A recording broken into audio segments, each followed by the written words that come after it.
Puerto Rico's government says engineers will inspect the Guajataca Dam on Sunday to determine the extent of damage inflicted by Hurricane Maria last week. The dam in the northwest corner of the island was cracked, but had not burst by late Saturday. But Public Affairs Secretary Ramon Rosario said in a statement that the dam's fissure was big and it will collapse at any minute. Governor Ricardo Rossello said, "We don't know how long it's going to hold. The integrity of the structure has been compromised in a significant way." Fears that the dam would fail prompted the government to evacuate nearby communities below the reservoir with buses to help residents leave. The 316-meter dam was built around 1928. It holds back a man-made lake covering about 5 square kilometers. Nearly 40 centimeters of rain from Maria fell on the surrounding mountains.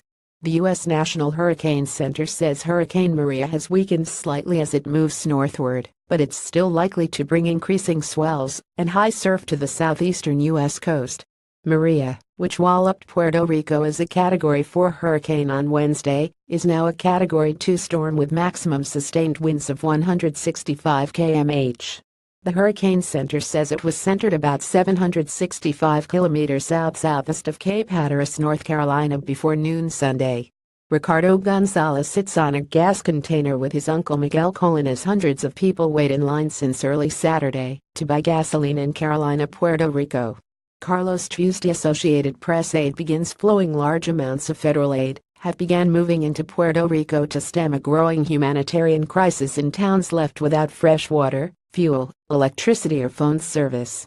Officials with the U.S. Federal Emergency Management Agency, which is in charge of the relief effort, said they would take satellite phones to all of Puerto Rico's towns and cities, more than half of which were cut off following Maria's devastating crossing of Puerto Rico on Wednesday. The island's infrastructure was in sorry shape long before Maria struck. A $73 billion U.S. debt crisis has left agencies like the state power company broke.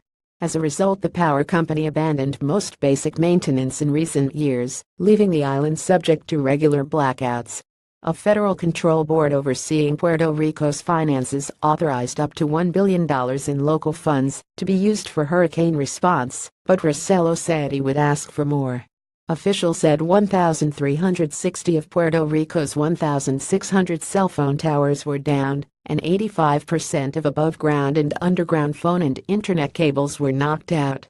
With roads blocked and phones dead, officials said, the situation may worsen. The death toll from Maria in Puerto Rico was at least 10, including 2 police officers who drowned in floodwaters in the western town of Aguada.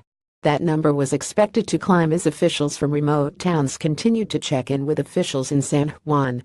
Across Puerto Rico, more than 15,000 people are in shelters, including some 2,000 rescued from the north coastal town of Toa Baja. Many Puerto Ricans plan to head to the mainland to temporarily escape the devastation.